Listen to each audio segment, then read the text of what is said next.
let me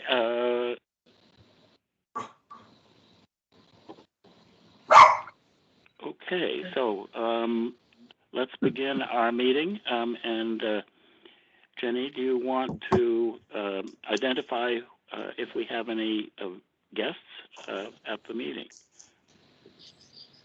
Yeah, so I'll introduce myself. I'm Jen Schofield from the State Historic Preservation Office, and I am the staff person who processes National Register nominations. We have 5 members of the State Review Board with us this morning so far, I believe. Phil Barlow, Stephanie Dyer-Carroll, John Herzan, PC Saunders, and Chris Wagern. Did I miss anybody who's on by phone? Well, only Jared. Yes, and Jared Edwards is the chair who's with us by phone today. Did you mention Mark? I was just going to say, hi, Jenny, I'm here too. Oh, you're not in my Hollywood Squares. I didn't see Oh,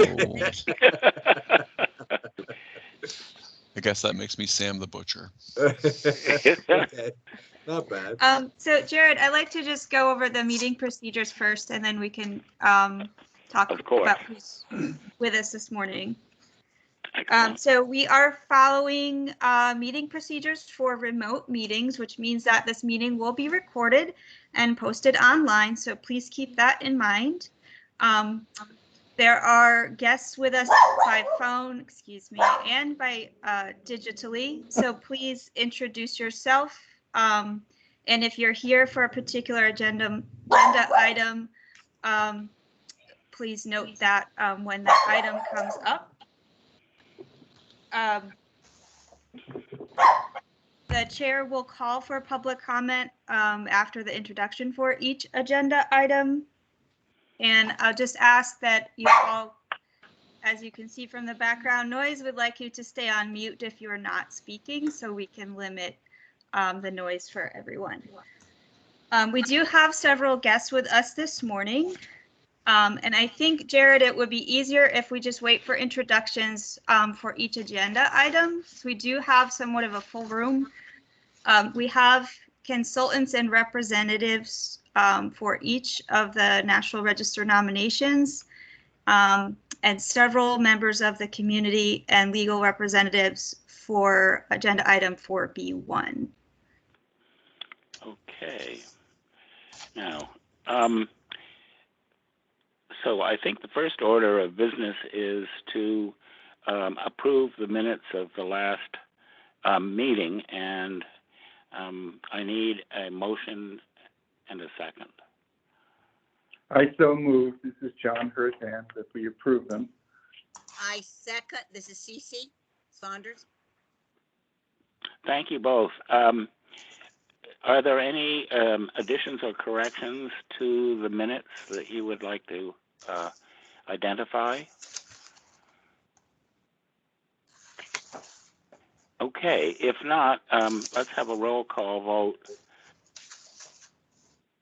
Jenny, do you want to call the names? Thank you. Phil? Abstain. I wasn't attending. Okay. Cecilia? Okay, I don't think she's here yet. Stephanie? Yes, Cece was on mute. She said, oh, you said Cecilia, sorry.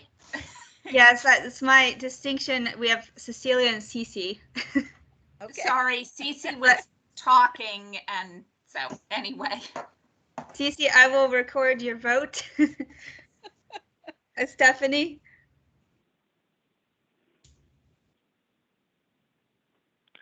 We've lost Stephanie.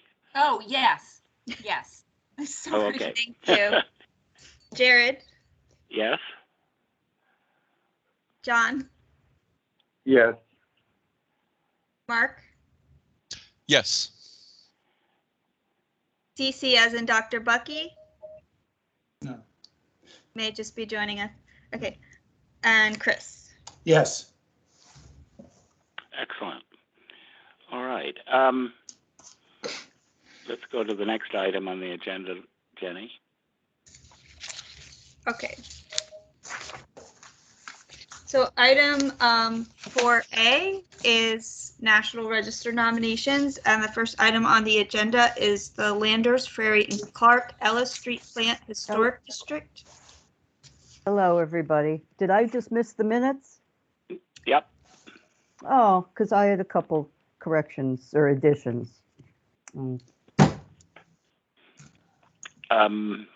Yeah.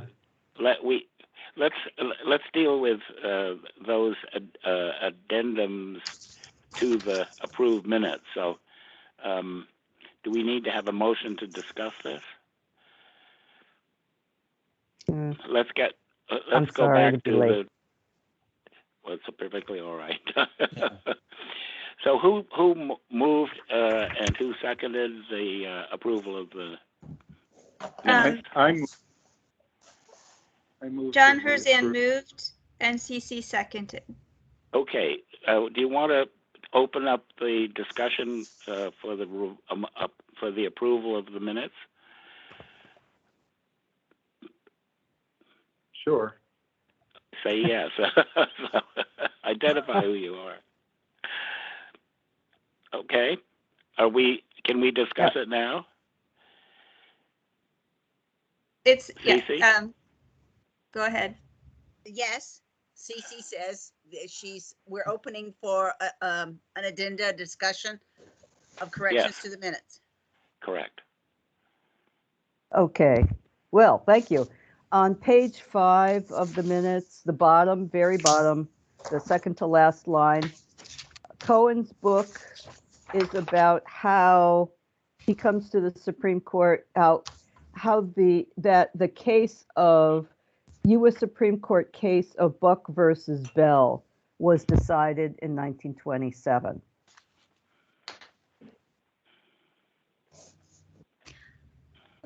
I see that location, Cecilia, but I don't Yeah.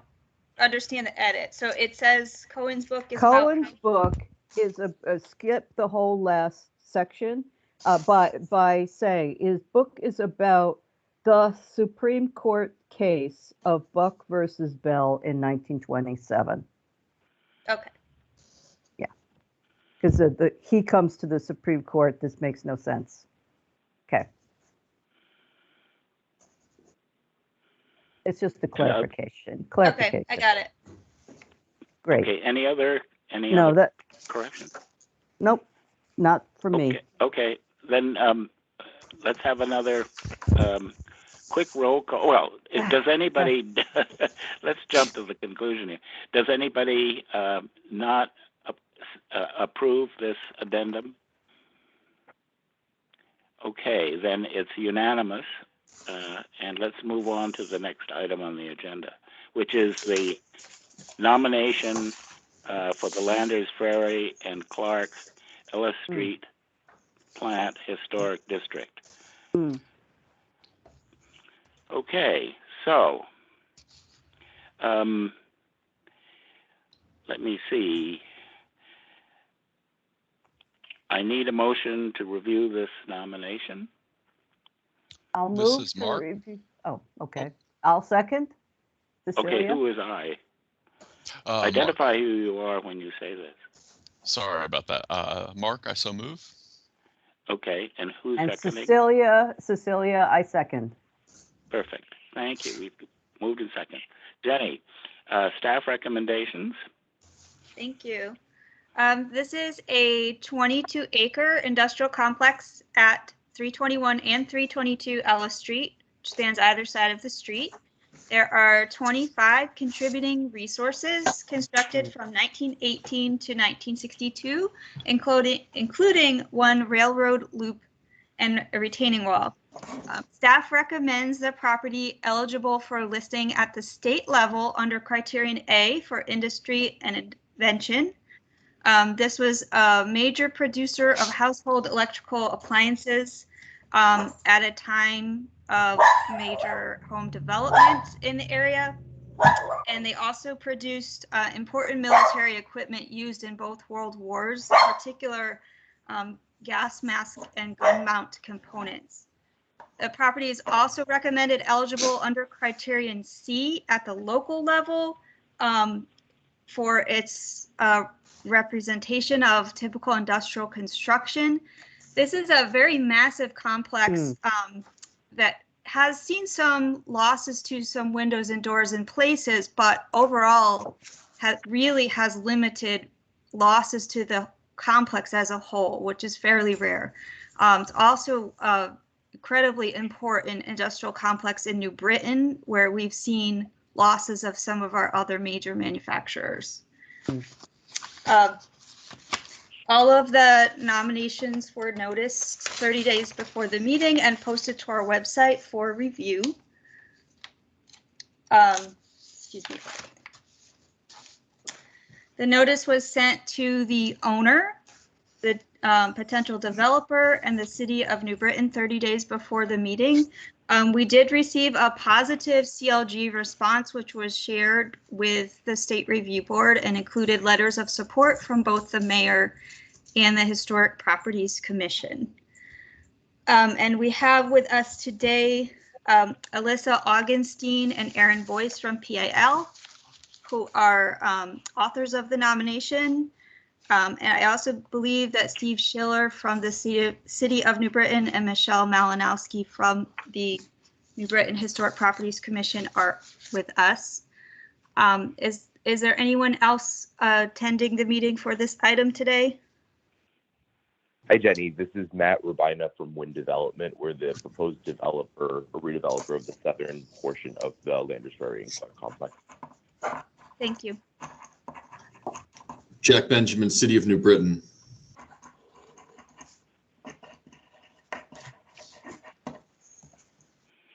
Thank you. Okay, this is the chair, Jared, the chair, and I want to welcome our guests. And this is in my opinion, a stellar nomination, and both Alyssa and Aaron should be very pleased with making a most complicated project comprehensible within the National Register format. So I'm delighted that we are here discussing this, and such a worthy nomination, in my opinion. So, having said that, we have identified the consultants and the criteria for the nomination. So it is our pleasure to hear from any member of the audience who would like to comment. You do not need to comment. We only request that you identify who you are before you do comment. So please proceed to make your comments.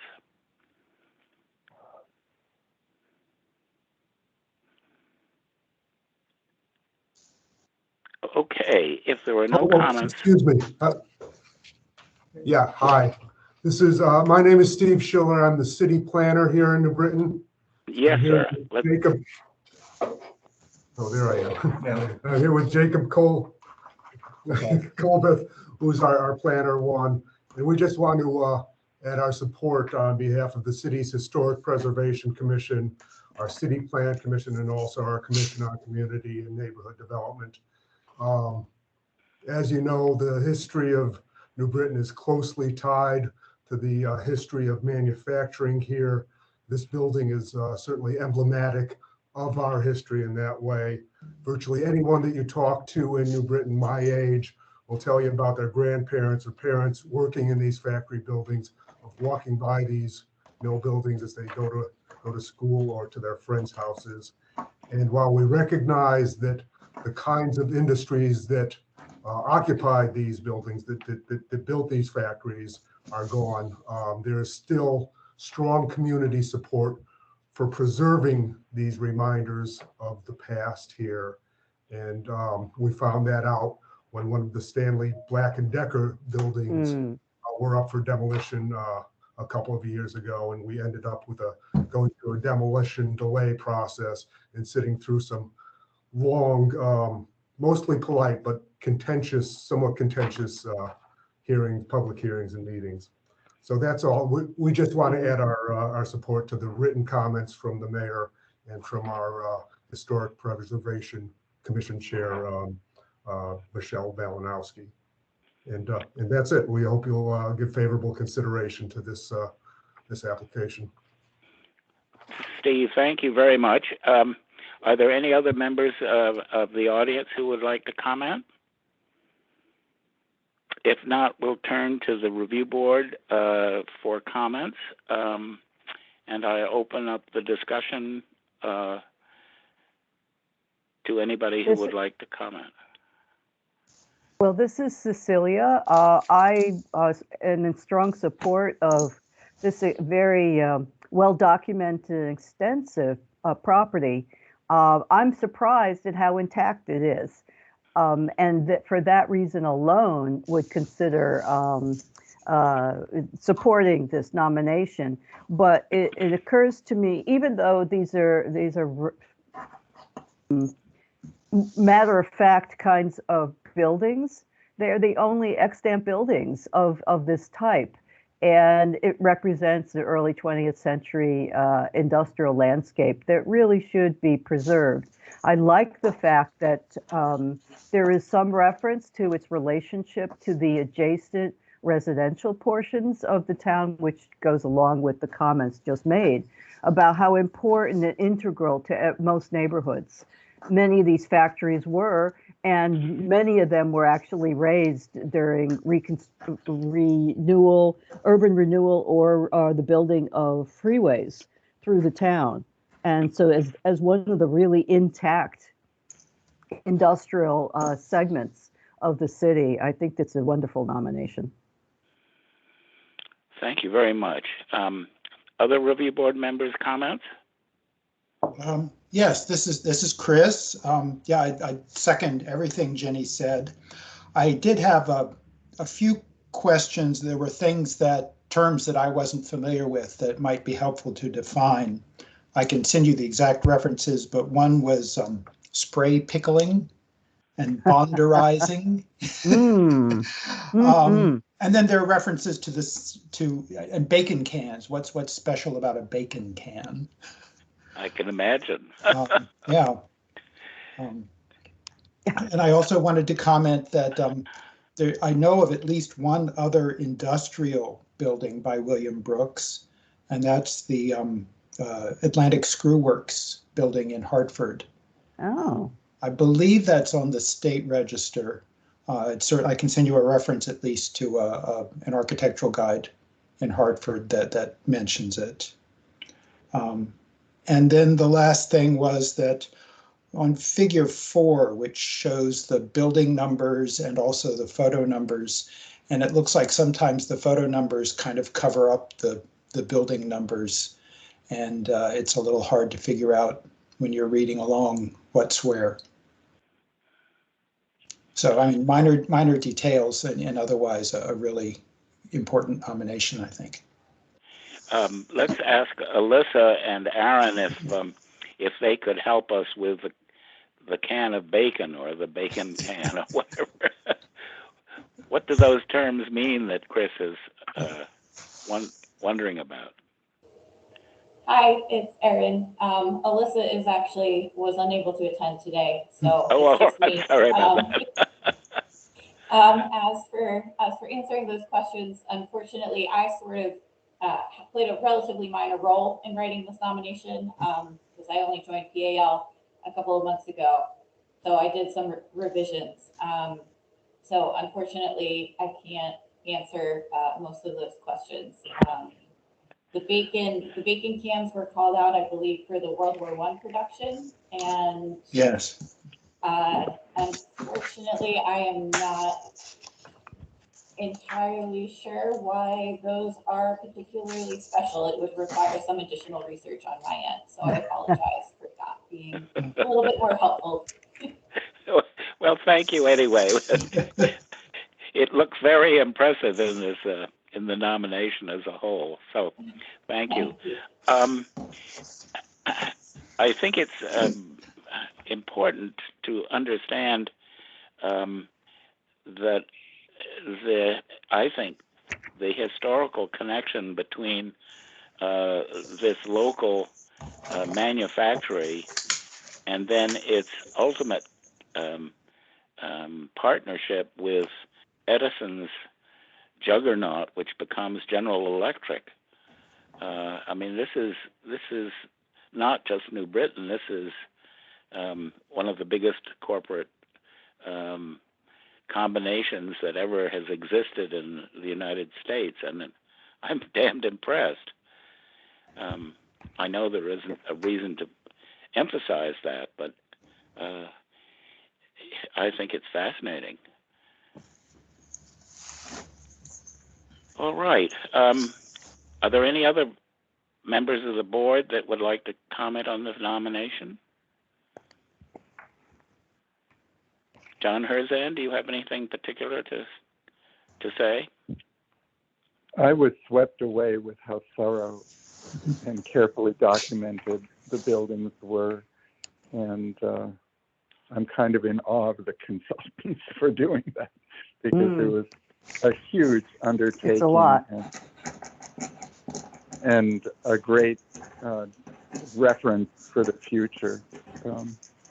And I'm also thrilled that it's going to be repurposed in continue its life in New Britain. I think it's a really wonderful, exciting, ambitious project, and I wish everyone involved the best of luck in executing it.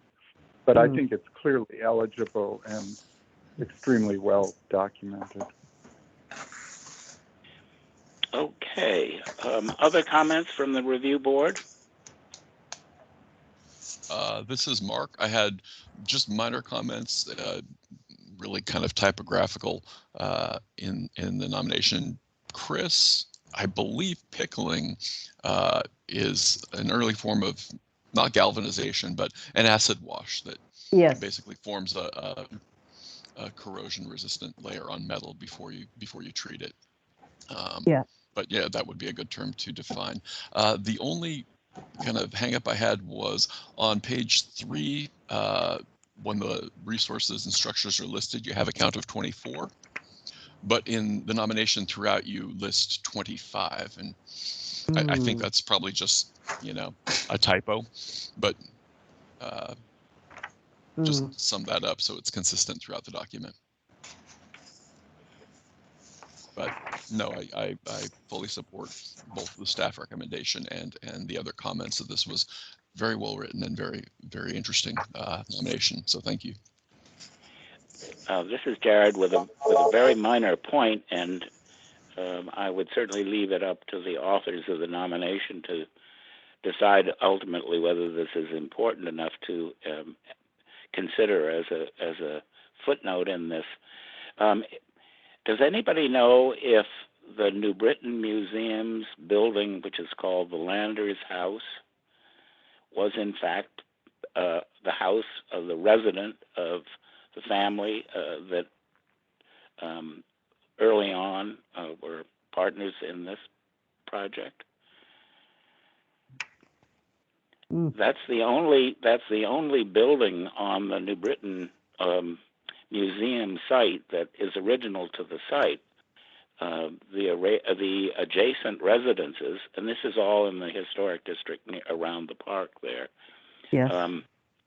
The Landers house is the only house original to the New Britain Museum site, and the adjacent houses had in fact been demolished by the museum in order to build the Ann Bea Design Museum today, which has just been welcomed as the newest American art museum probably in the country, and has added very much to the cultural significance of the state, since it is the New Britain Museum of American Art.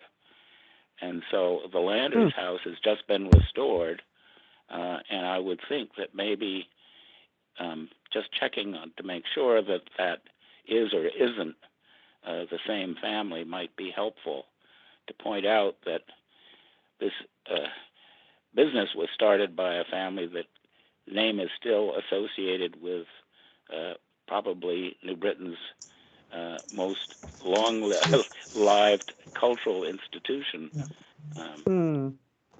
Yeah, Jared. Yeah. Yeah. As it just so happens, Marina Wisniewski wrote an article for Preservation Connecticut newsletter in July this year about the work that was done on the house. It was originally built for William Hart, who was president of Stanley Works, and later sold to Grace Landers, the widow of George Landers, founder of Landers, Frary and Clark. Well, there you go. I think that would be very helpful to have as a quote and a footnote or something in the nomination. And the conversion from house to museum was done by William F. Brooks. Yes, exactly. Wow. Very tidy. Very tidy. Yeah. And Brooks, of course, is revered in Hartford because of the extraordinary municipal building or city hall, which Brooks and Davis, or Davis and Brooks, designed, and is really one of the great buildings in our small city. So they are, I think, more than just New Britain architects. Having lived in Cecilia, having lived in New Britain for a while, and having connections to some longtime residents of the city, there's a certain pride that I have in voting for this, and I imagine I will get a lot of accolades from over the holidays from various family members. Could I also just say that Figure 12 is a very famous photograph that got used a lot of times in new labor history, and in particular, it should be noted, it's buried within the narrative, but this is by Gordon Parks, who would become a famous African-American photographer until the 70s. And it should be noted, and more research needs to be done, but these Black women, this is the first time that Black women are given jobs of substantial nature in American industry. And so and it's a World War II effort. So there are multiple ways in which the company and the buildings themselves are an important site for social history. Okay, well, are there any more additions to our review here, or are we looking for a vote? Okay, since there were no objections for carrying a vote, let's proceed. And Jenny, do you want to remind us how the voting procedure has to be handled? Well, we need to do a roll call since we're on digital. Correct. And you want us, yes. So would you like to call the roll? Thank you. Sure. Bill? Yes. Cecilia? Yes. Stephanie? Yes. Jared? Yes. John? Yes. Mark? Yes. Cece? Yes. And Chris? Yes. Well, thank you all. That is terrific. Then it's a unanimous vote, and congratulations to New Britain, and particularly for their pride of place. So, yeah. Thank you. All right, let us turn to the Torrington Cemetery nomination.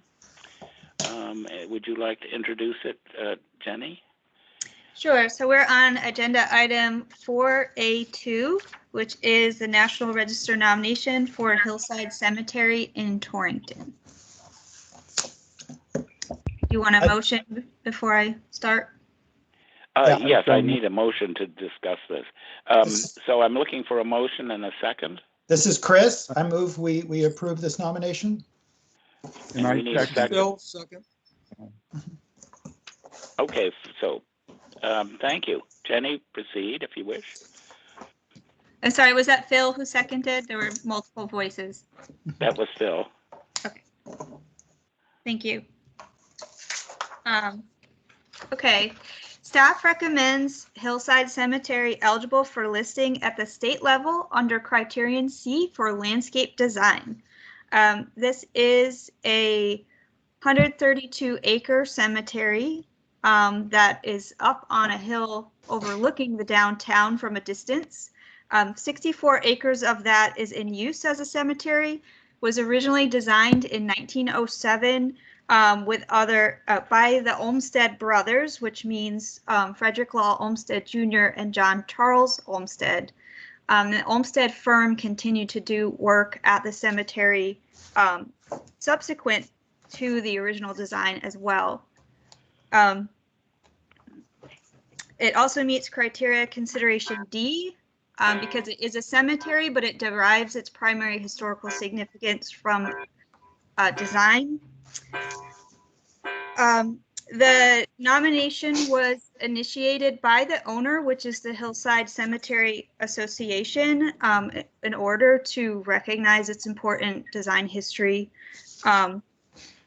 Notice of the meeting was sent to the owners, the mayor, the city planning department, and the Historical Society 30 days before the meeting. Torrington is not a CLG, and no letters were received in response to the nomination, although we did get feedback that people are aware of the meeting.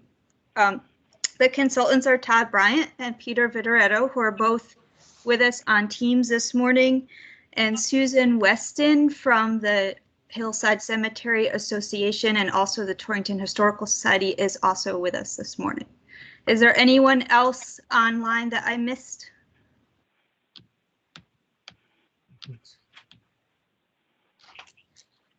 Okay, that's very good, and welcome members of the audience, Susan and the representative from Torrington Historical. And thank you, Todd and Peter. Now, I'm just looking through here. What we would like is that any of you, if you wish to speak, before the review board discusses the nomination, this is the moment, and we would be very pleased to hear from you.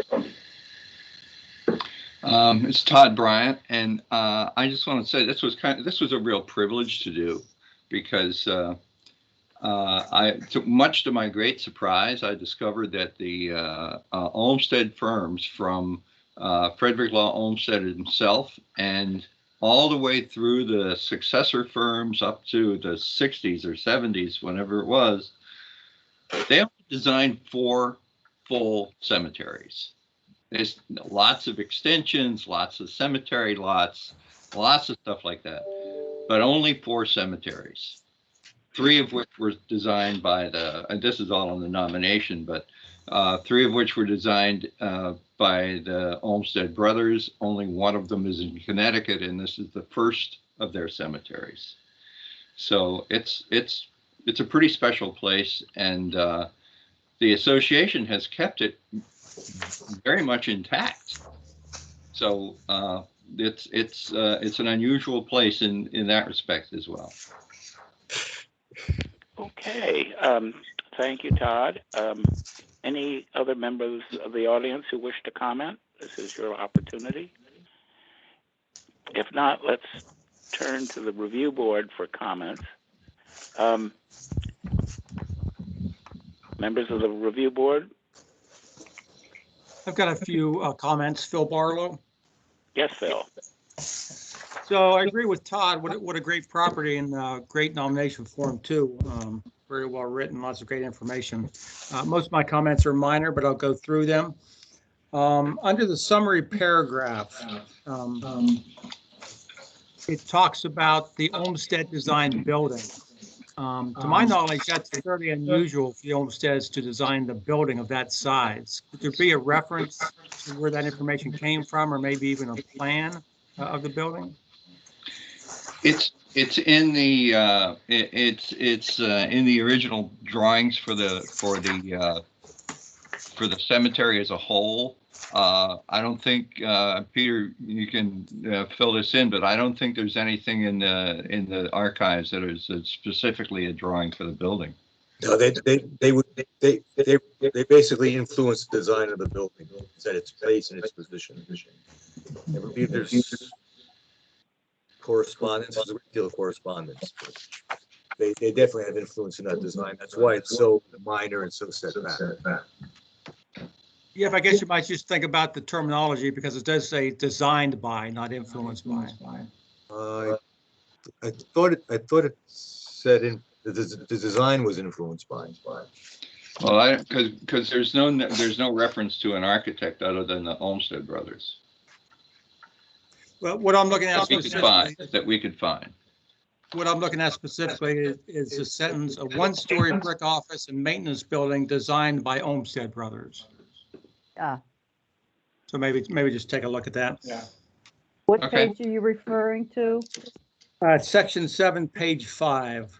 Thank you. Yeah. It's also on page 13. It's designed by the Olmsted firm. Yeah, they influenced the design. They didn't necessarily do the design documents. All right, that makes more sense to me. So they influenced the design and the location, but not designed. They did not do the design documents. I suspect we would have found those.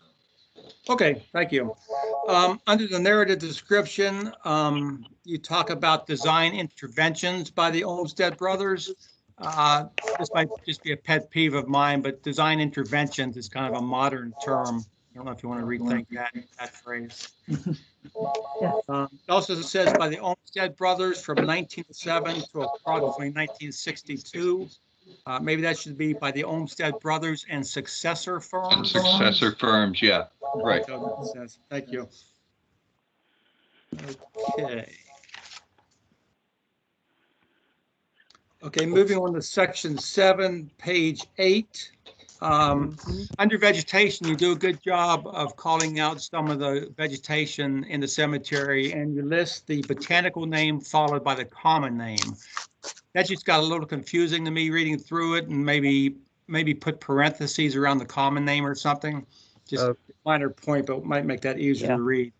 Also, take a look at capitalization for that section. We could probably put them in italic, Phil. Yeah, that works. There. Yeah, that's why Peter's involved in this. That's Latin. That's all Latin. Some are trees, some aren't. That's all I know. No Latin to me. So section 8, page 17, under landscape design. Yeah, so great job of starting to talk about the rural cemetery movement. Peter and I have talked about this, but I've always thought of the rural cemetery movement as being very simple, naturalistic design, and I think I'm mistaken in that. But maybe you could flesh out the conversation about the rural cemetery movement.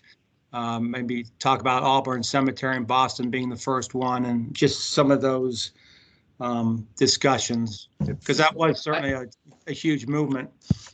And so I originally had a much longer section on that about which I can put back in. I think that's appropriate. Yeah, I was asked to reduce it substantially, so that's what I did. But it still exists, so I can just put it back in. Right, and maybe that talks about how the rural cemetery movement led to the rural park movement, etc.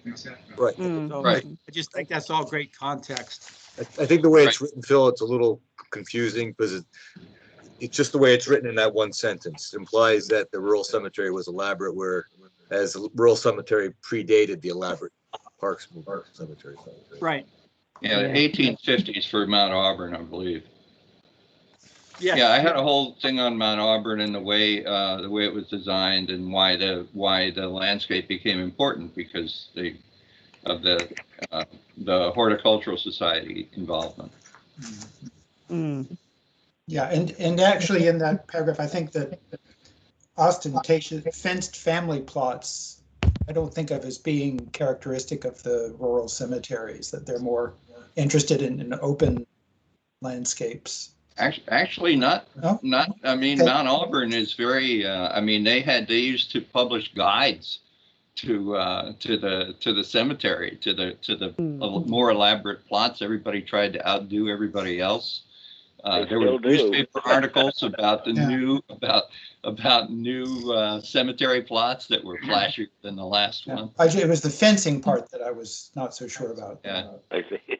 Which part? I'm sorry. The fencing. Oh, oh yeah, they were usually fenced plots. Okay, and I'll defer to the landscape people. Yeah, I had the same question, Chris, but when I went back in and did a little bit more research, I was finding exactly what Todd and Peter were saying. So I learned something here. Mm-hmm. Then my last comment would be under criterion consideration D. You're talking about the Olmsted Brothers firm, and you say the company was a successor to the United States' first professional landscape firm. I would just suggest putting landscape architecture firm. Okay. Yeah, but that's it. Thank you. I missed that. This is Jared, and I just had a couple of questions. One of them rather mean, and it certainly is trivial, but page 47 and 51, you turned the two maps, the two site plans. Which way do you want it? It's sort of disappointing. You just studied the layout on page 47, and when you get to 51, you suddenly realize, well, that isn't what it looked like. So I'm just wondering if they can't you just turn the... Let me just get there so I can see what you're talking about exactly. Well, if you look at page 51, you reproduce the site plan, and the title is on the left-hand column. Yeah. So it's been turned 90 degrees to get on the piece of paper. And I know that's what you're trying to do, make it larger and more comprehensible. I think we'll flip 47. So it's I think that's the easiest thing. Yeah, that's a whole lot easier than dealing with all those numbers. Yes, well, sorry about that. No, I appreciate it. The other thing that I think you just have fabulous images, because they're all dated, or mostly all of them are dated, and they're really in the first 10 or 20 years of the existence of the cemetery. I mean, that's fantastic documentation. However, I think it's important that the nomination is in the 21st century, and we're looking at a landscape that has been more or less intact for 100 years. Yeah. And there are very few images taken within the last 80 years. And I'm just wondering if you shouldn't show some contemporary photographing, just so that one can see how time has changed the appearance here. Or, I mean, we are considering it as it is today, not just what it looked like fairly new. Oh, of course. I mean, there are 31 photographs, contemporary photographs. Right. Yeah. Yeah, the later pages. Yeah. Yes, I understand, but this is Jenny. The National Park Service requires that the current photographs are not embedded in the nomination because they get sent to the Park Service as separate files. Oh, they do. All right. Uh-huh. For our benefit, there were a series of I can only find one, which is photograph 22, which is identified as being a contemporary photograph. No. Well, no, they're all. No. Yeah. No, 21, 22, 24. They're all within. I mean, between 2014 and 2019. Okay. Great. Yeah. Yep. And I would have gone back and reshot the ones from 2014, but nothing's changed. Right. Yeah. No. I'm not saying that, but what I'm interested in, for example, is how. Well, It appears that the emphasis is on a family monument, and that there is a distinct concern that all the headstones, for example, not be particularly prominent in the landscape.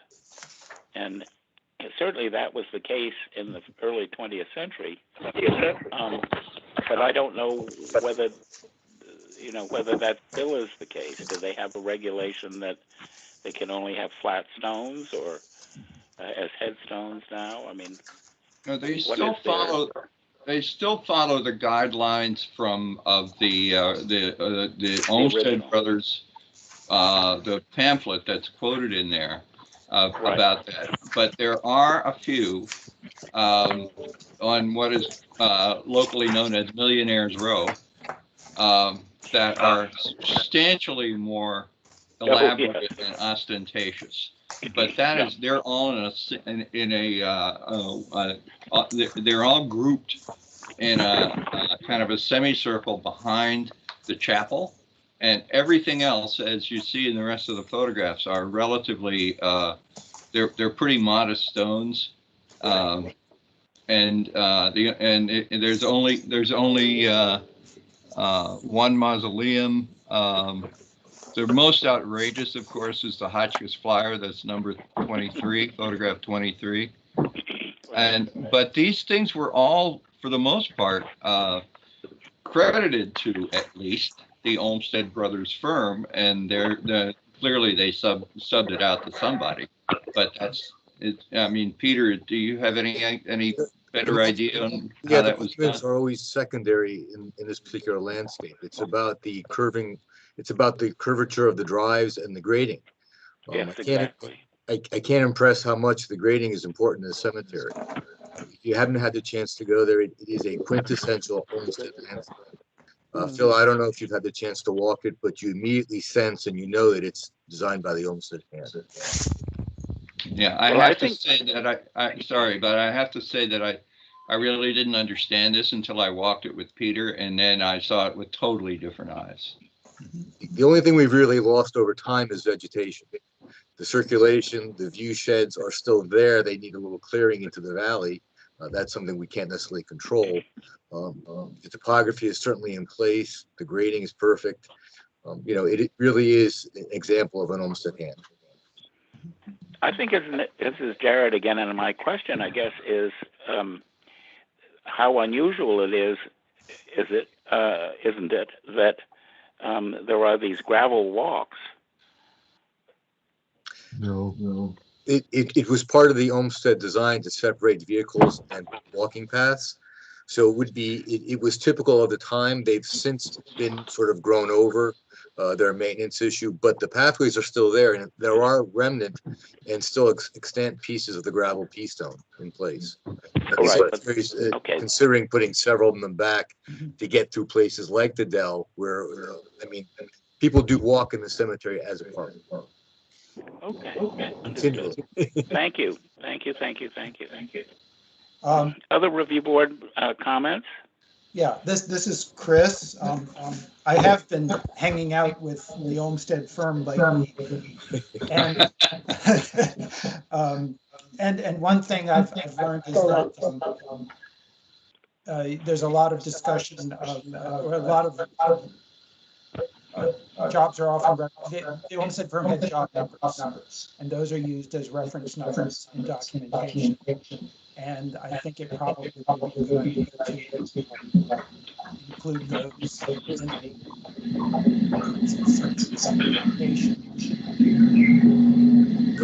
there's some very weird interference here. Yeah. I don't know what's going on. I was okay a while ago. So Chris, if I hear you correctly, you'd like to see the job number referenced for the service. Yes. As well as the individual plot state design, which I think. I was going to say the second part of that is that they did the overall design for this cemetery, as well as individual designs for individual plots. And all of those included in the nomination. I didn't go back and check the list. I think they're all mentioned, but they're not there by job number, but we could do that. Yeah, it should be, I think that, they should certainly be discussed, if they were not executed or if they don't survive, then you could say so, but just as part of sort of the dual nature of the firm's work in this place, both the individual, the overall design and the individual plots. Right. Yeah, I did discuss them to some extent, but I mean, if you want me to go deeper into that and add the job numbers, I can certainly do that. Yeah.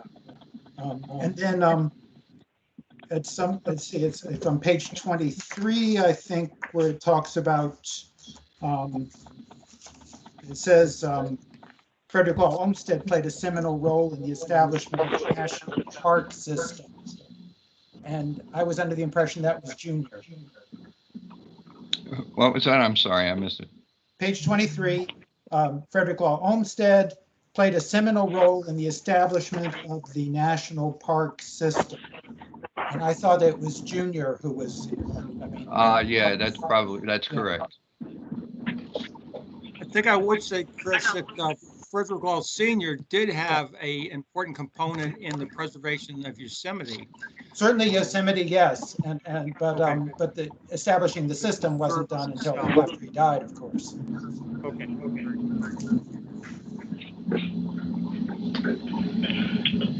Okay, thank you, Chris. I think we're listening to somebody's printing machine or something going on. Yeah, it sounds like there's a train going by. Yes, somebody's got to turn off their mic. Yes, whose machine is that? All right. Well, anyway, thank you, Chris, for your remarks. Are there any other members of the board who wish to comment? Yeah. Yep. This is Stephanie.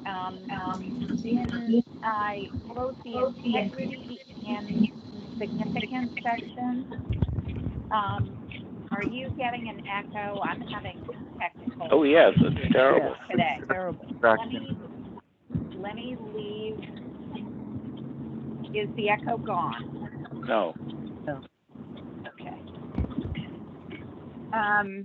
How bad is it?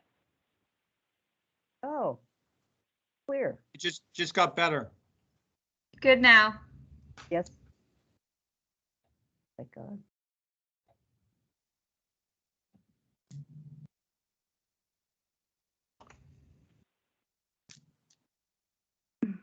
All right. What was the comment? I'm sorry, I didn't hear it at all. I think I'm back. Do I still have an echo? No, you're good. Okay. In both the integrity and significance section, there is a reference to spatial organization as a key landscape characteristic, but it isn't clearly called out in the narrative description. So I think it's in there in terms of the topography and the views, but I would more clearly describe the spatial organization as a landscape characteristic. I'm going to have to buy Peter lunch now. And then I would consider if you have a heading that is spatial organization, that you move from the sort of larger organizational characteristics, including topo, and have the views follow it. I think that would help the reader understand, set up the view shed discussion. And then my last question is, there are references to and a historic photo of the promontory or the overlook, but I didn't see a contemporary photo of it, and maybe I just missed it. Well, the overlook is in flux. I don't, when I first went up there, it had been effectively abandoned. But I think that maybe Sue can answer this question. That I think there's been some restoration work there, and I think it's in better shape now than it was. Is that right? Yes, it is in a little better shape, but that's one of the things that we have in our future goals to fix. Is it in good enough shape for me to go up and photograph it and add it to this? I don't know. Peter could probably answer that question better than I can. A little bit better. You're muted, Peter. The wood piles are off it. Yes, you can get a better shot of it today, Todd. I may have one that you can use as well. Yeah, I'll be happy to take that. Okay. And I think you didn't hear me earlier. We had spatial organization in one of the sections. It might have gotten sort of cut out erroneously. Yeah, but if we had it in there, it still exists in somewhere. One of its many versions. I think it's just simplifying for the non-landscape architect reader, just spelling it out at the beginning. But we can work on that. We can do that. All right.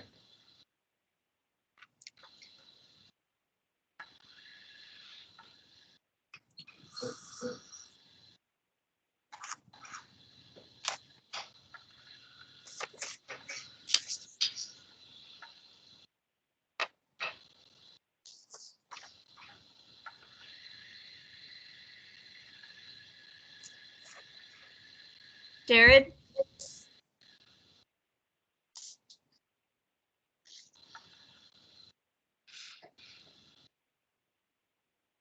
Did we lose Jared? I think we may have. So I will call upon Chris until Jared is back.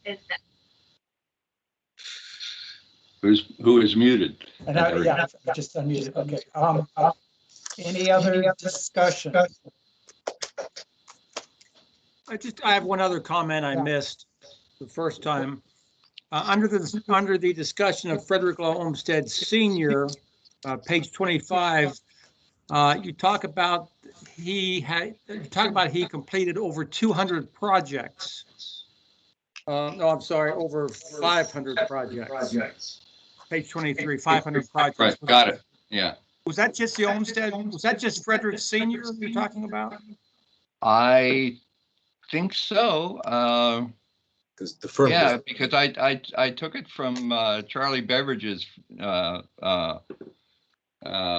article.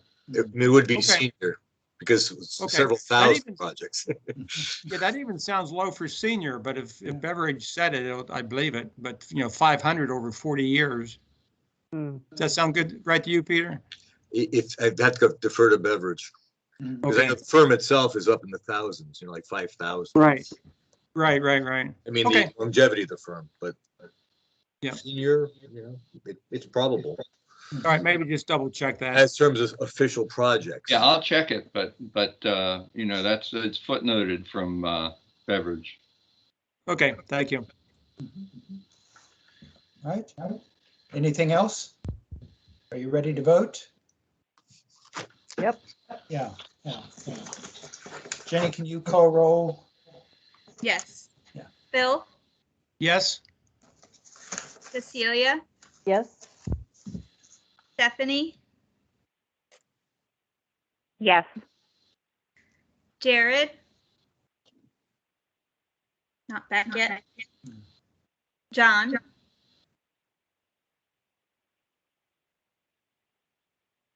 John Herzan?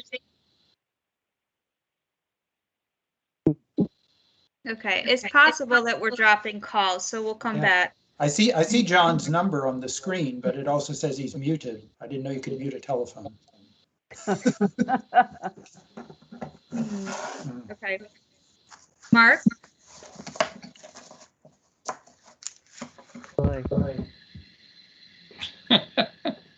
Uh-oh. Okay. Cece? Yes. And Chris? Yes. Do we have enough? We have 5. So we still have quorum, but we've got to come back to Jared, John, and Mark when they're able to come off of mute. Yeah, Mark seems to have dropped off the participant list. Is there a time limitation, Jenny? Well, by the time we end the meeting. No, I'm just saying, in terms of like the program, Microsoft, if they're cutting them off. They didn't think so. Yeah. The rest of us are No, here. for the motion to carry, we need 5 out of the 9 members to vote in favor. So we have 5. Okay. All right. That sounds good to me. Yep. I like it. Done. Yeah. Thank you all. And if you haven't walked the site, you absolutely should. Yeah.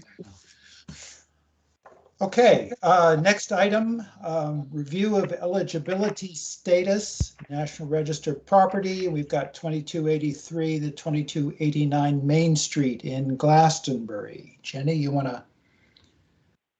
Well, I guess we could start with a motion. Some review board member like to make a motion? I so move. Cece. Yeah. Cece, second? I'll second. Cecilia? Cecilia, all right, thank you, yeah. We make a good duo, Cece and Cecilia. So, yeah, I do see a comment from Mark saying that he had to step out of the meeting. And so, Thank you. yeah, Jenny, staff background presentation? Is that Thanks. you or somebody else? Yeah. I will start it, and Todd Levine or Marina Wisniewski will continue. So just to remind everyone who's with us, this is not an official application to add or remove property to the National Register. The State Historic Preservation Office can seek advice from the State Review Board on matters of National Register eligibility and matters related to our other programs. So anytime a property is proposed for demolition that is listed on the National Register, we come to the State Review Board for an opinion on whether or not that property continues to be eligible for the National Register. So that is what we are doing today. And we accepted a more formal policy statement for this back in December of 2020. So the representatives for the owner and the town were noticed about this meeting pursuant to that policy statement. They were noticed 3 weeks before the meeting, and our policy statement provides for 1 week. We have several members of the public online with us today for this agenda item. So if you don't mind, if you would introduce yourself, please. Does not mean you have to speak, but if you could identify that you are with us, that would be very helpful. Thank you. Before we do that, maybe we should clarify exactly what the motion is. Okay. I'm sorry, I can't, I've already forgotten, was it Cece or Cecilia? Who made it? What exactly have we moved? We are reviewing the Glastonbury Historic District and proposed actions. Well, but we don't need a motion to review. We need a motion that says these properties still continue. possess Are still significance and integrity to- eligible and significant. Okay. Yeah, so that's the what I properties was, possess I was seconding that. significance and integrity to Integrity, contribute to the National Register District. yes. Yes. Thanks. All right, so I'm sorry, we were asking people who are guests who are present just to let us know who you are. It doesn't require you to speak, but just so that we have it for the record. Well, I'll go first if you can hear me. My name is Richard Johnson. I'm the town manager in Glastonbury. Hello. This is Robert Laughlin, representing the Historical Society of Glastonbury. I have with me Mike Burdan from the board and Steve Bielitz, historic preservationist expert, who is also on the board.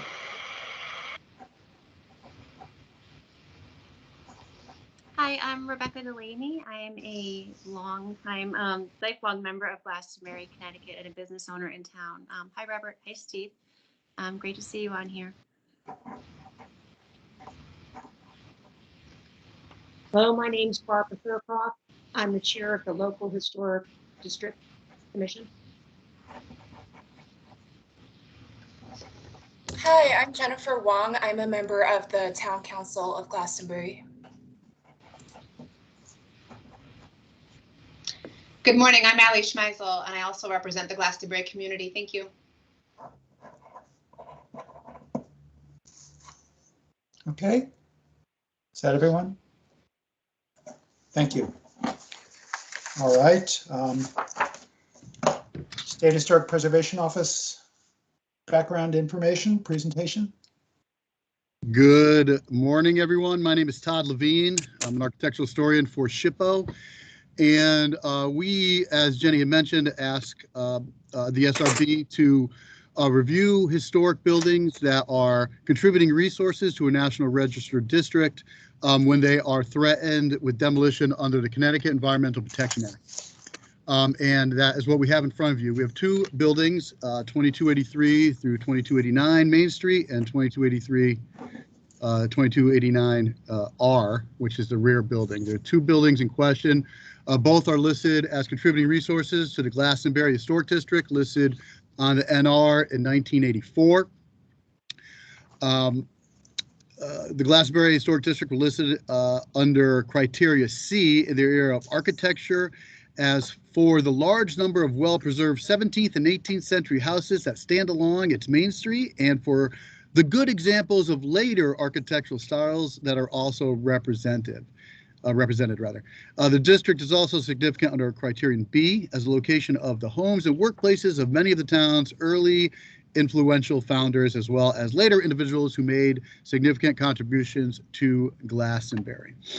According to the nomination, the first property, the one that is in front, is noted as a 1740 through 1780 circa 1850.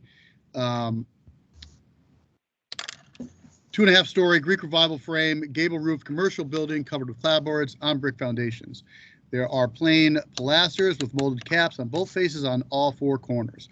On the front elevations, the pilasters support the gable end front pediment with the help of added, paired, or Italianate brackets. I've sent all this to you, so I don't think it's necessary to reread it, but there's also the second building in the rear that's also described as a second structure, circa 1875, two-story plain frame, small gable-roofed workers' house, covered with shingles and clapboards, shed-roofed enclosed front porch, located in rear at north. We did a little research on the what appears to be a three-bay garage that is also part of the rear building. It appears to be there in the 1930s, but was listed as a part of this building at the time. So we are asking at SHPO for SRB to give their opinion on whether these two buildings continue to have integrity and contribute to the Glastonbury Historic District. And I'm happy to answer any questions. All right.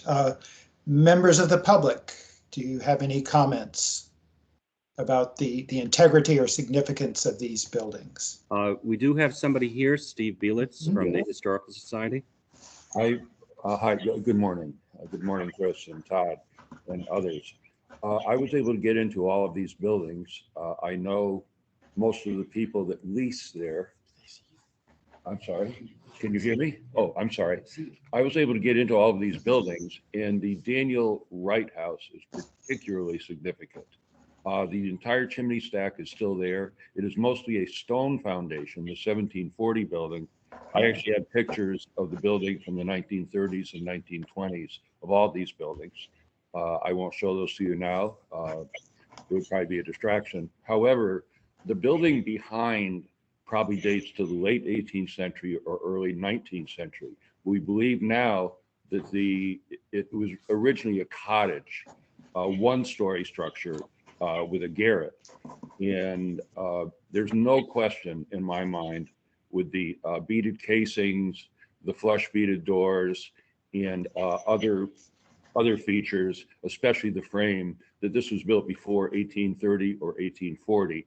And there are also indications that it could be an 18th century building. There's no question in my mind. The 1875 date is misleading because that's when they added a second story to the building. But all the early features are on the first floor. The Daniel Wright House is most significant. I can show you pictures of what we call a boat. This curved beam, it is just amazing. It sits under the first floor frame. Steve, can you hold that photo up? It didn't make it to the camera. How's that? Higher. Closer. Higher. Thank Good. you. It's to your left. To my left? There you go.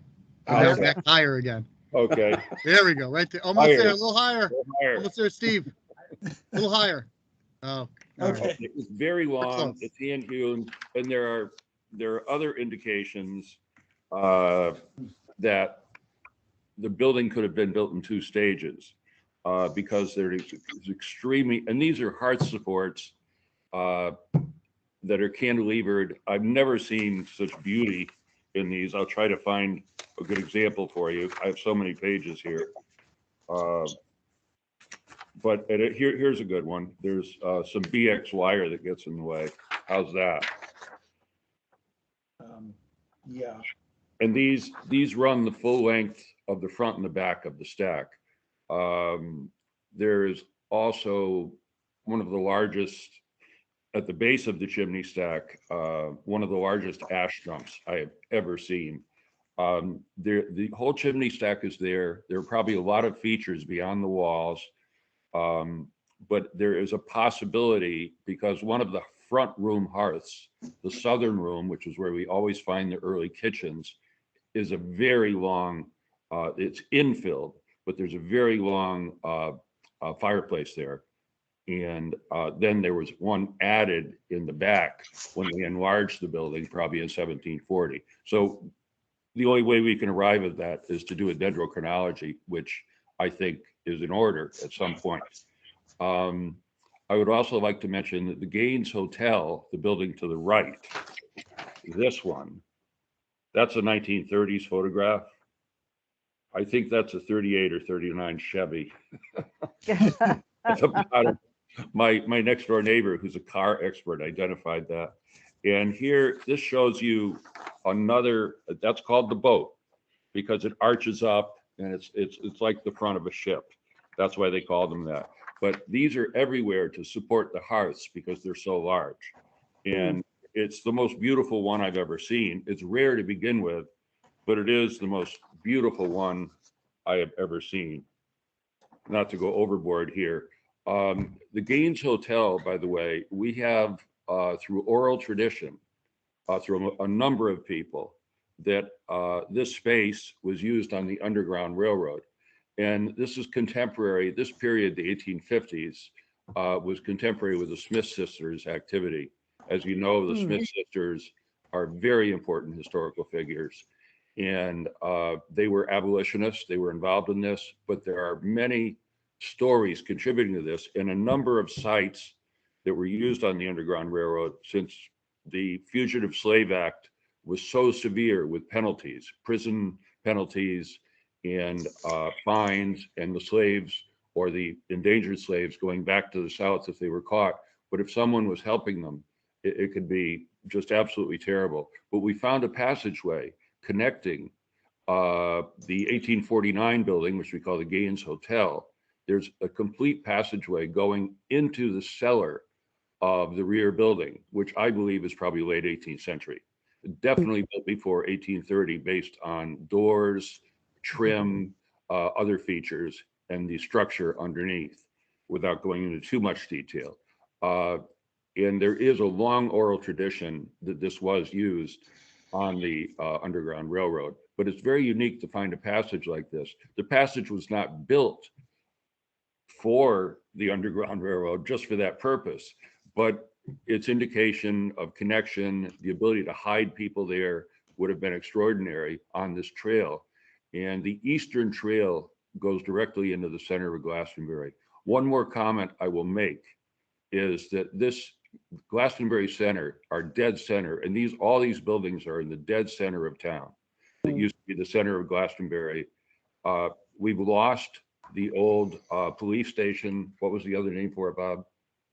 The Records Building, which was in the 1870s. That was demolished to make way for the Franklin Pharmacy parking lot.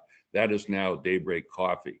But to the right of that is a very significant cottage building that is built in 1892. That's going to be demolished also if they get their way. And then to the left of that is the A.J. Kamens building, which was a neoclassical building when there's a very nice balustrade on top of it. That building has been altered significantly. Then you have the large parking lot where not the Taylor, but the Turner sisters lived. And there's potential to reproduce that building. Then we have the Gaines Hotel. Then we have the Wright House. And the Wright House is definitely 1740 or earlier. And it would be, in essence, wiping out the entire center of Glastonbury. And we've already suffered a lot of loss in that area. The Turner sisters' house is gone, and the Records Building. But this is the worst proposal I've ever seen for a development. So I think, based on the history, also both the Wright family and the Gaines family in the 19th century were engaged in Caribbean entrepreneurship. They were going back and forth. There was a very famous ship, not the Viceroy, what was it, Rob? Velocity.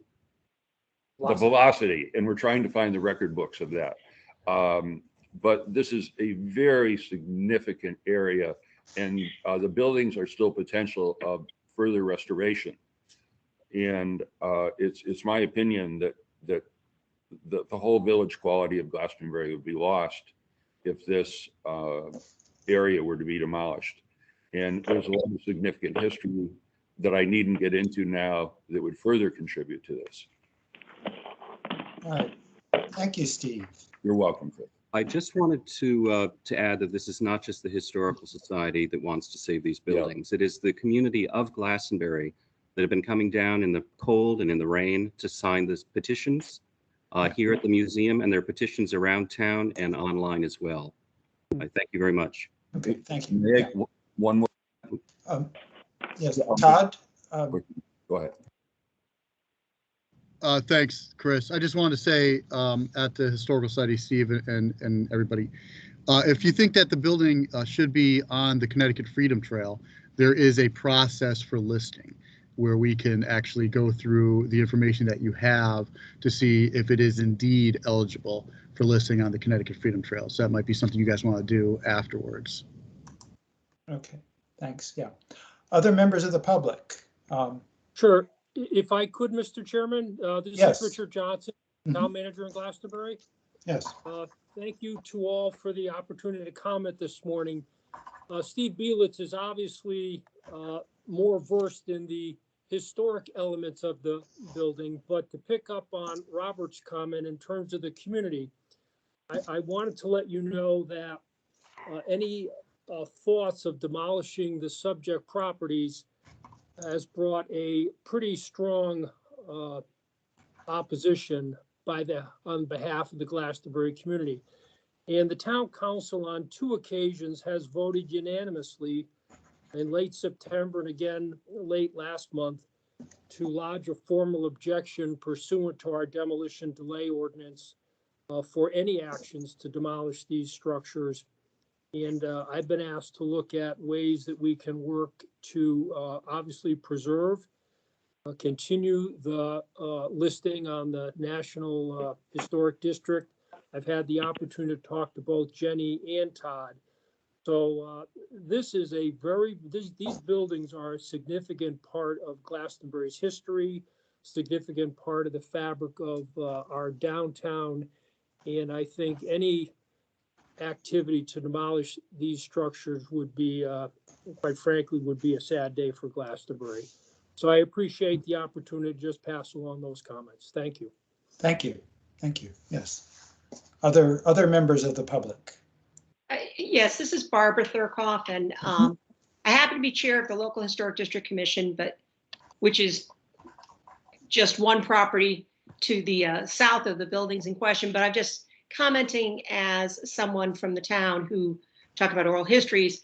My parents were active in the establishment of the Glastonbury Historic District, as well as the local Glastonbury Historic District. And I grew up here in town. And I just look at that building and I say, in 1984, a group just like us said, this building has historic value and character. And in the close to 40 years since, those buildings really haven't changed. So, and it's another collective group of people that know a lot about architecture and that can weigh in on it. But I agree with the people in 1984, and I hope that you agree with them as well. Just my thoughts. Thank you. Thank you. Anybody else? This is Jen Wong. I'm a member of the Glastonbury Town Council, and I just also want to reaffirm what many have said here, especially Mr. Johnson, saying that the community truly cares about this and is quite horrified and saddened at the prospect of these demolitions. Glastonbury is a town with a very long history. I'm one of the newer residents of town, but in my role as a town council member and while campaigning, I've spoken with hundreds of residents, just at their doors, and historic preservation and the prevention of these demolitions is one of the top topics that came up in the conversations. So I'm here, as a resident myself, and also just representing all of my neighbors who are very concerned. I think, Mr. Buelitz already presented some of the historic facts around this, and it's been very well documented, but it's definitely part of the spirit of the community. It's part of the fabric of our community. And I, stand behind all of the residents who feel that it would definitely be a shame to see them go and not sort of stand up to reaffirm their historic value. Thank you. Thank you. Thank you. Yes. Other members of the public wish to speak? Hi, just a minute. I'm Rebecca Delaney. I'm a citizen of Glastonbury and a business owner here. I just kind of want to echo Jennifer and Richard what you said. They've said it, impeccably. I just want to, as a community member, echo that. I wish I had all the historical knowledge that Steve has. I was blessed to be raised by someone who actually did 18th century restoration. So I have such an appreciation for it, growing up around it. But one of the reasons I can have that appreciation is because I had those structures to see and to look at and to learn from. And that's another part of this, is that we can, have history in books or online now as we have the technology, just like we learned about dinosaurs, but we don't have them actually just to study. And we have wonderful people like Steve who do restoration, but our next generations need to have those structures to learn from, and once they're gone, they're gone. And I feel devastated. I actually have almost come to tears thinking of all the structures that we've lost north of like Cap Hardware. I remember looking at the Blacksmith Tavern as a kid and going, someday I'm going to go in there when I'm an adult, I'm going to get to go in there. And I never did. Caymans, I understand that it's a little bit of a quote newer building, but I have wonderful memories in there as a kid running through the clothing racks and I remember Franklin Pharmacy. But this building specifically, the Wrights House and the Gaines Hotel and the structure behind it, to lose them would just be devastating. Right in the heart of town. You know, we have such charm and such history. And I know at one point we had the second highest amount of historical structures, I believe. And I know that's up for debate now. And I don't want that to be up for debate. I don't want that to be up for debate now. I don't want it to be up for debate 100 years from now. You know, and just as I apologize, I can't remember who said it, that back in 1984, you know, it was decided that these were important. They are even more important. They're just as important as they were then, but even more important now because we're losing them. I mean, each year there's another structure gone. And it's, to me personally, as somebody in this community, like I have a 3.5-year-old son, and I want him to grow up with the appreciation and love for these structures that I did, you know, and I can't do that and teach that to him if they're not here.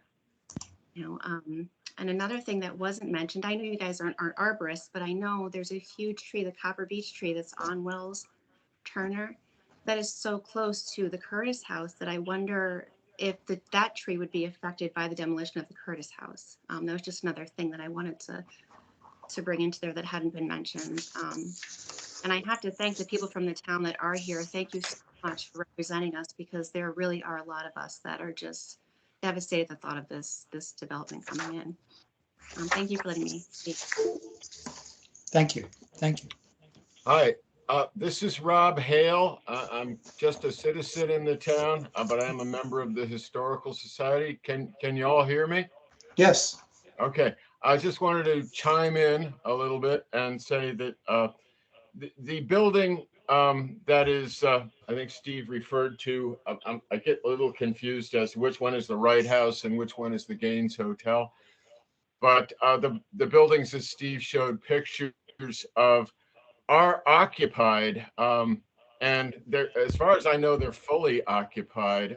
They were altered in the early 1950s. I grew up in the town since 1956, 57.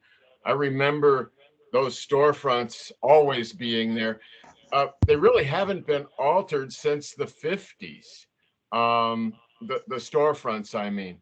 But the historic features that are still evident, they really are still evident. They haven't really been changed that much since the 50s. And I'm a person who believes that, you know, even 20th century is still a part of our history. It didn't get cut off in the 18th century.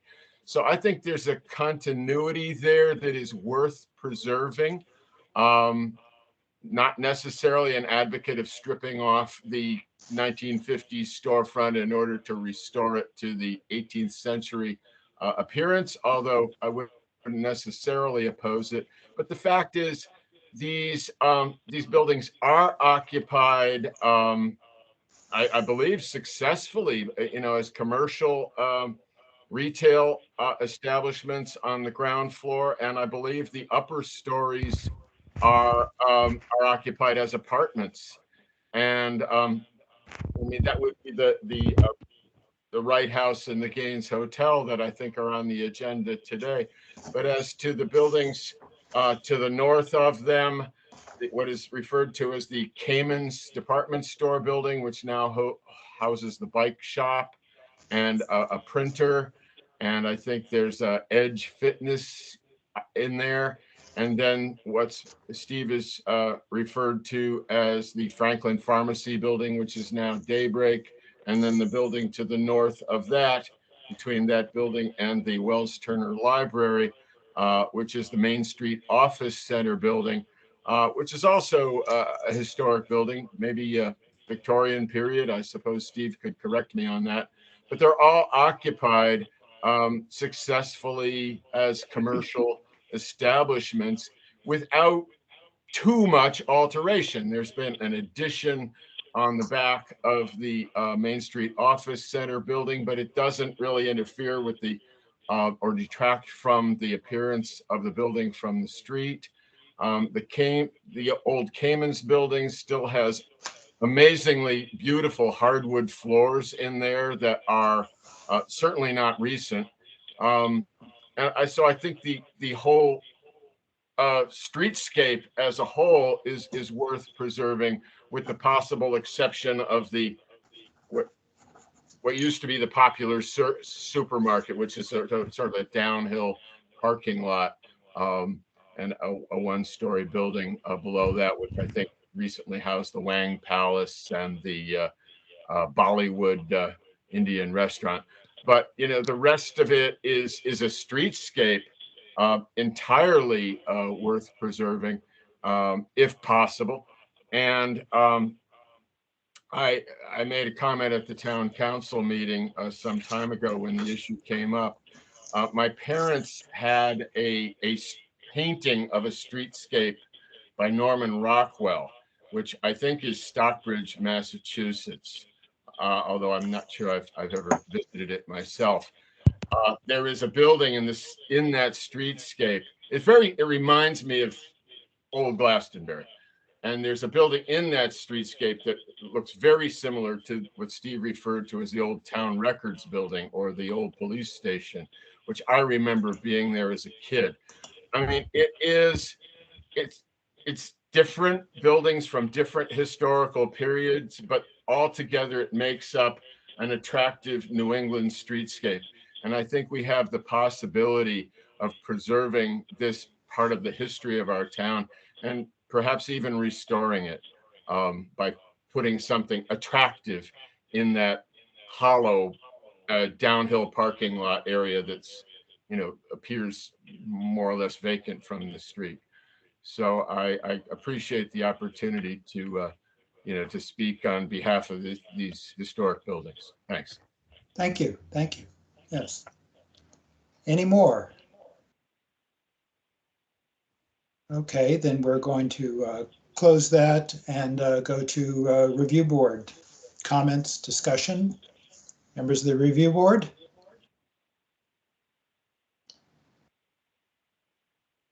Well, I'll say a couple words. This is Cecilia. I just, if this to me looks like a very important part of the National Register, and I don't see the problem with just simply taking a vote to uphold its integrity. By the way, who's planning to demolish it? Is it the new owners of this building, or what? Yes, this is Hi guys, this is Todd. I don't think that's relevant. Yeah. Okay. We're just here to talk about if it still contributes to the debate. I'm sorry. I'm sorry if I have stepped over my bounds, but it's difficult not to get interested. Yeah. Other review board members? Are you ready to vote? This is Cece. I just appreciate the Glastonbury officials, the museum, the historic district commissioner, and all the local citizens coming to speak. Yes. And allowing us to understand their appreciation of their downtown streetscape. So thank you very much. Yeah. There has been indeed a significant level of support here that we don't always see in cases like this. So, all right. Anybody else? Are we ready to vote? All right. Yeah. Chris, what are we specifically voting on? We are voting. Yeah, we are voting to go on record that the buildings, in our professional opinion, still possess historical and significance and integrity to contribute to the National Register District.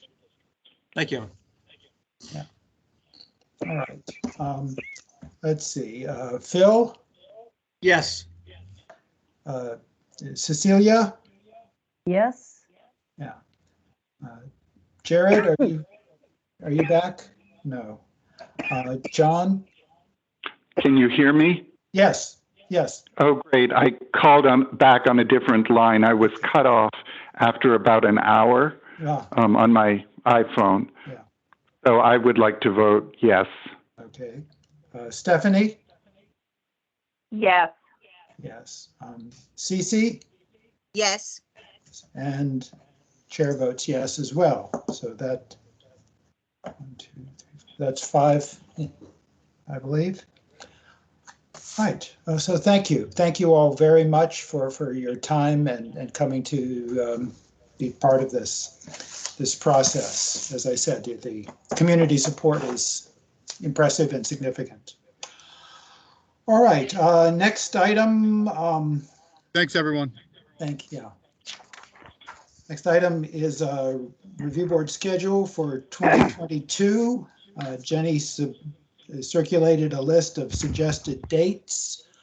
I guess are those okay with review board members? Why don't you take a vote?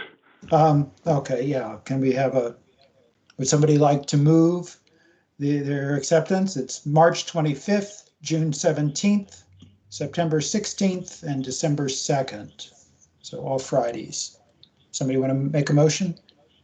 I move to approve those dates for our 2022 schedule of meetings. That's John, second. Second. Second, Phil, thanks. Any discussion? Issues, I guess we probably will want to consult with the absent members, but for the moment, can we do this by acclamation? All approve? Yes. Yes. Any opposed? All right, thanks. I can confirm that no one wrote back to me Yeah. with issues with the dates. Okay. Chris, I was cut off before the vote to Hillside. This is John Herzan. For the vote to Hillside Cemetery, which I very much wanted to vote in support of. And I wondered if it was too late to add my vote to that. I don't believe so. Yeah. Thank you, John. And I did have some editorial comments, which I can give to Jenny, but they were mainly in the line of consistency of usage. All right. Yeah, thanks. Okay. The next item is State Review Board informational presentation. Do you know what that is?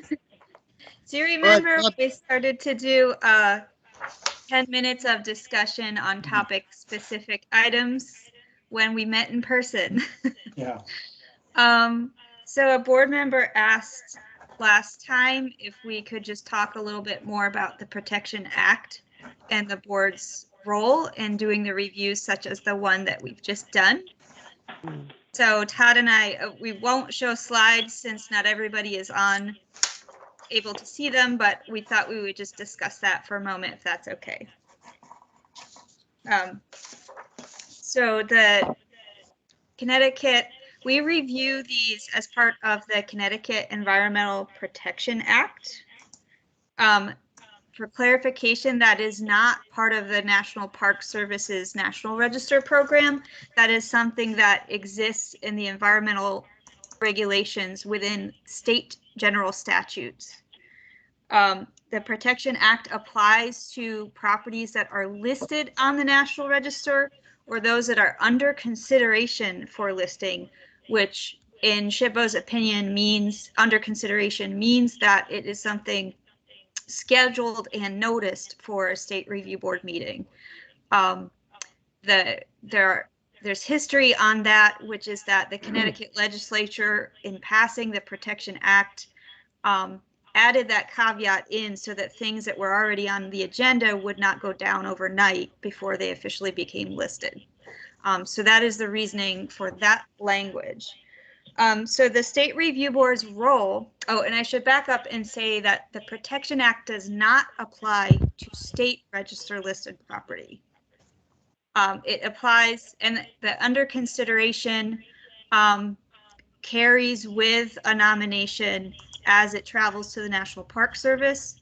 So something is under consideration once it is on your agenda and publicly noticed, and will stay under consideration until it's signed by the National Park Service, or if we have a majority of owner objection and know that it cannot be listed, then it's no longer under consideration.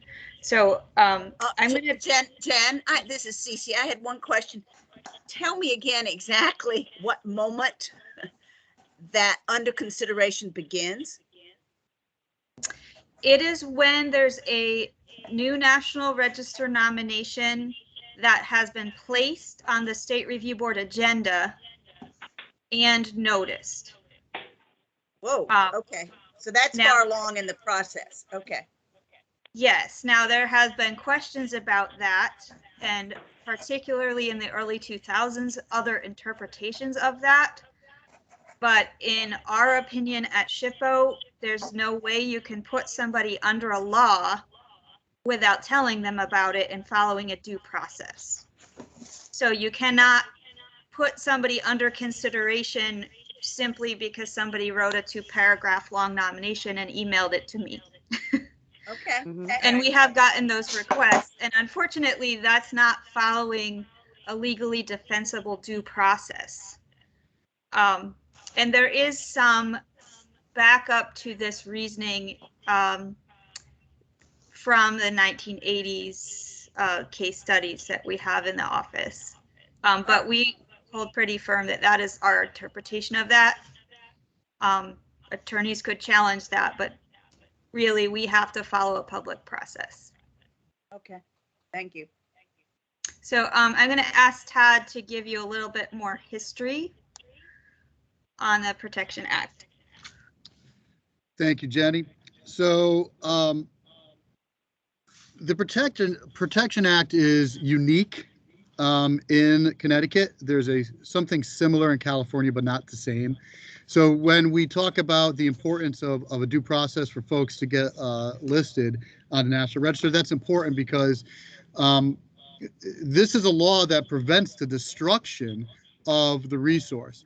So in 1984, they added this law to the existing Protection Act law, which had previously just had things like clean air and clean water, because, you know, in the public trust, it was decided that our historic resources are just as important. So that's why it became a part of this law. So really, anybody can file suit to bring the Protection Act to bear. The way the law is written, anyone can do it. But a part of the law states that if you bring suit and the judge does not rule in your favor, you're on the hook for both the plaintiff's and the defendant's costs. So a lot of people don't do it. We have this internal process that was developed in the 90s with Jack Shanahan and Alan Panansky, where they decided that if there was enough public outcry to the loss of an historic resource, then we would initiate this internal process where SHPO would do an investigation. They would present that finding to the Historic Preservation Council, who meets monthly, and they would then vote to bring it to the attention of the Attorney General's office, who would then, at their leisure, pick it up or not pick it up and continue the investigation or drop it. And if they so desire, they can then bring suit to halt the to bring an injunction to halt the demolition of the threatened structure. So that's kind of what we just kind of went over just now. So part of that process says if it's not individually listed in a contributing resource, it's got to be confirmed by SRB to still contribute. So that's kind of what we just did with Glastonbury. So again, the way the law works is there's what's called a prudent and feasible alternative has got to be demonstrated. So a prudent and feasible alternative, there's case law that's demonstrated it could be simply selling the building. And the burden of proving a prudent and feasible alternative, or rather the burden of proving that there is no prudent and feasible alternative, is on the hands of the owner. But the process that we do at SHPO is we provide, if we can, in many cases we do, what a prudent and feasible alternative could be, so that there leaves little doubt that there is indeed a prudent and feasible alternative. We can say there's a prudent and feasible alternative, but if we don't demonstrate it, it weakens our case. And the Attorney General's office likes to have a strong case. In fact, they like to take a case only they know with 100% certainty that they can win. So that's a lot to get you started. Any questions on? Todd, I would just add, for some members who aren't as familiar, the State Review Board's role in this is limited to the review of the National Register status of the property. So the Historic Preservation Council is the entity that actually reviews whether or not to refer the potential lawsuit to the Attorney General's office. So any discussion of the development proposal belongs there, and the State Review Board is just asked to confirm or discuss make sure that the property still has the qualities that make it eligible for listing, preferably before it goes to the Historic Preservation Council. And sometimes when the State Review Board sees these things, there's a lot of negotiation still going on and it's very early. So a lot of times there is not a case that ends up moving forward, and then sometimes there is. And Jenny, I would modify that just a little bit, that you said that whether it's something about status on the National Register, and it's really significance and integrity, because at the last meeting we had a property owner who was arguing that the building hadn't met all the bureaucratic requirements for being included, for being listed in the inventory, and that's really not for the review board either. That's right. The Park Service determines whether or not that's correctly listed. Thank you. Yep, absolutely. Well, could I ask a question about this? Still being relatively new to the system, that's the reason I asked, like, why is this even coming up about Glastonbury? You know, obviously someone wants to demolish it. I'm assuming the owners, or it's being sold. So, and all the discussion that went on there from the various representatives in the town, I mean, that's not even listed in any of the discussion on paper. So I'm just curious about how we actually supported them if it's not on paper. Yeah, I think the action that often triggers our involvement is that a demolition permit is filed locally with the local office. And then the SHPO office becomes aware of this in a variety of ways, or a lot of times it's Preservation Connecticut who will become aware first. And we will start trying to help, offer technical assistance, understand what's going on. And Todd serves as a liaison for our office if there's something that might become Protection Act case. But in terms of who's proposing the demolition, we usually don't include that information in the State Review Board's packet because it's not part of you don't need to know that in order to review the integrity of the property.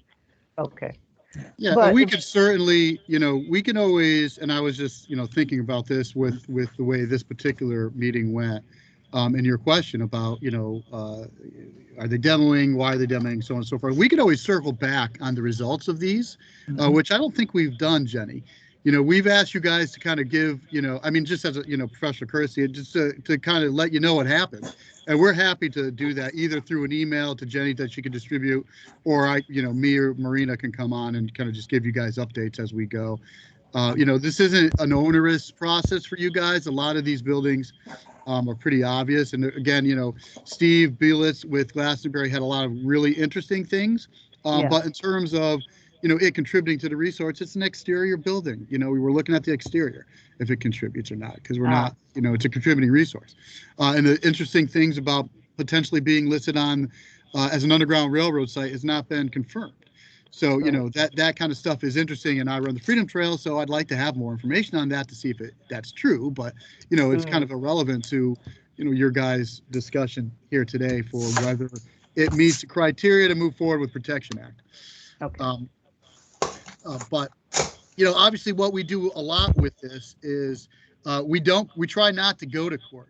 So usually the threat of a lawsuit from the Attorney General's office is enough for an owner to get to the table. And that's really what we want to do. We want to find a compromise that saves the building, or if it's numerous buildings, the majority of the buildings, and put them back in reuse so that can be rehabbed and maintained. This particular case with Glastonbury, it's pretty easy because the buildings are still in use. Oftentimes, and even for the last year, there are probably 3 or 4 different buildings we've brought to your guys' attention. Many have been in disrepair for many years, and there's some question there of how much integrity still exists sometimes. This one was much different because the buildings are in great condition and still used. So that makes it easy for you and for us when we try to, find these alternatives. And again, our role here is to find a solution to keep the building standing and hopefully put them back into service. And we provide not only, as Jenny said, technical assistance, but potentially even financial assistance with tax credits or grants if they're a nonprofit or municipality. Yeah. So one of the things that Marina and I talked about doing too is following up this meeting with some written materials, just so you can have a little bit of documentation at your fingertips about the law that you can further look into, some case studies that you can look into, so that you have some more background that will help you guys. I know we're only supposed to go 10 minutes, so I don't want to go too long, but is there any questions kind of broadly on how the Protection Act works? No, this is very helpful. All right, good. Thank you all very much. Let's see. New business, do we have any new business? I guess not. Staff report. I just have two quick announcements. One is that the NHL designation for the Barnum Institute of Science and History, which is the Barnum Museum in Bridgeport, successfully passed through committee this fall, and I am just waiting for the process to finalize and expect an NHL designation in January. That's usually the timing of that. The other thing is that I emailed you all a memo from the keeper of the National Register, who right now is Joy Beasley. There's been a change to the procedures or the regulations regarding owner objections to National Register nominations. So the old language was that if an owner wanted to object to the listing of their property, of private property, they would have to do so by sending a letter that was notarized. The burden of requiring notarization has been removed, and instead the person can send a signed letter with a penalty of perjury statement on it, and the Park Service has provided that statement in the memo that basically reads, I declare, certify, verify, or state under penalty of perjury that the foregoing is true and correct, and then they have to date it and sign it. So this makes it easier for owners to object because they don't have to go see a notary. That's, it's a simple modernization of process. The other thing is that in past, I have gotten letters of support from owners in a variety of ways, but I feel the need to require a signature. I think digital is okay, but they tend to come in as emails with no, sort of formal look to them. So I would prefer to make it consistent, require everybody to email if they want to a actual letter with an actual signature. And that is the end. Those are my updates. Okay, thank you. Thank you. Anybody else have anything for the good of the order? Then we could have a motion to adjourn. Who's left? Who's left? Okay. The motion that never fails. I move to adjourn. Second? And the CC duo. Yeah. Yeah. Okay, all in favor? Yay. I just want to say thank Any you. opposed? Okay, thank you all very much. Thank you to everyone. We'll see you in Thank you to March. the members of the State Historic Preservation Office and the committee members. Yes, Thank you. thanks very much Thank to the you. staff who get us all the proper materials and explanations and really make serving on this a pleasure and an education. So, all right, so long. Okay. Bye. Happy holidays.